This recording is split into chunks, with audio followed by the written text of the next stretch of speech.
Yo, j'espère que vous allez bien. Regardez, je commence à avoir des petites décos sur mon aquarium. Ça avance, ça fait un an que je l'ai, j'espère que ça avance un petit peu quand même. Aujourd'hui, l'heure est grave. On va parler des scandales dans les jeux vidéo. Et en faisant mes petites recherches, il y en a beaucoup. J'ai choisi quelques scandales dans les jeux vidéo qui m'ont le plus choqué, qui m'ont le plus marqué. Donc on commence tout de suite par le premier jeu, Grand Theft Auto Vice City. Et j'ai choisi ce jeu là parce que c'est le premier jeu auquel j'ai joué sur PSP. Oui, ça date. Vous commencez à connaître un peu la licence GTA et c'est quand même une licence assez violente. Donc à sa sortie, Vice City a beaucoup fait parler de lui, notamment à cause de sa violence et toutes les activités illégales qu'on peut y faire sur ce jeu. Et il y a eu un scandale à cause de ce jeu. C'est en juin 2003 qu'un adolescent de 17 ans nommé Devin Moore a clairement été pris en train de voler une voiture. Et il avait ensuite volé le pistolet d'un policier et tué 3 personnes. Et il a dit qu'il avait l'habitude de jouer à Vice City. Et l'avocat Jake Thompson en affirmant qu'il s'agissait de la principale source d'inspiration du coupable. Et il y avait aussi la famille du coupable qui était d'accord avec l'avocat. En 2006, le jeu a également été mis comme responsable lorsque Cody Posey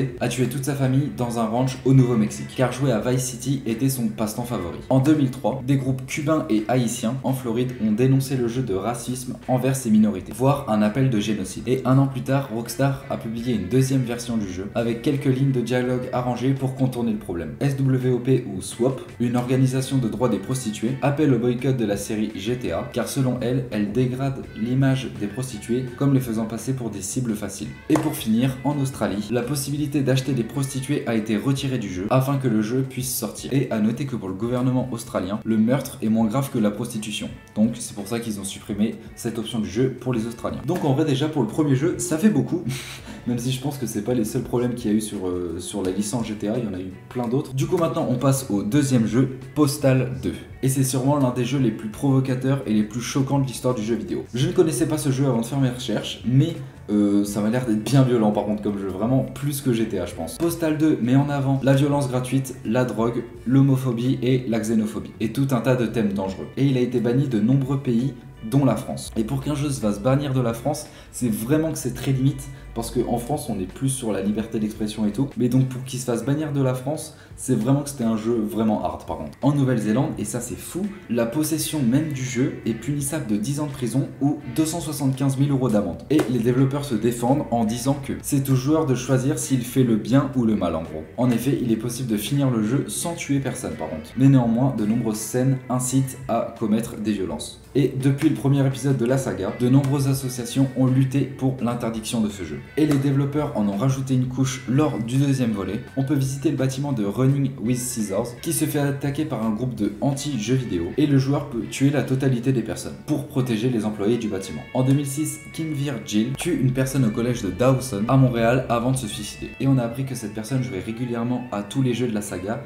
et qu'il s'habillait même comme le personnage principal de la saga. On passe au troisième jeu, Mortal Kombat. Et cette fois-ci, c'est le premier jeu auquel j'ai joué sur PS2 avec mon père, je m'en rappelle très bien. Et il me semble que c'est un des premiers jeux auxquels j'ai joué tout court. Et franchement, c'était une putain d'époque. Mortal Kombat est un des premiers jeux du genre qui offrait des visuels assez sanglants à cause de ses fatalities où on exécute violemment notre adversaire à la fin du combat. Et à son époque, il a énormément fait parler de lui. Et la controverse était tellement importante que ça a mené à la création du système de classification ESRB en 1994. Et Mortal Kombat est le premier jeu à avoir reçu la classification M, qui signifie mature, de l'histoire du jeu vidéo. Et il est souvent cité comme le premier jeu qui a brisé le tabou sur ce qui est montrable sur un jeu vidéo ou pas. Et maintenant, plutôt étonné de le voir sur la liste, mais on va passer à Super Mario 3D Land. Dans le même genre que Super Meat Boy, PETA a publié un autre jeu parodique concernant Super Mario 3D Land. Dans ce jeu, Mario possède une combinaison de tanuki. Comme les tanuki sont souvent chassés pour leur fourrure, le fait que Mario s'habille dans ce costume favoriserait le marché de la fourrure. Selon PETA bien sûr, hein. Mais en vrai je pense qu'ils cherchent juste des problèmes sur ce jeu, clairement. Parce que j'y ai joué à Super Mario 3D Land,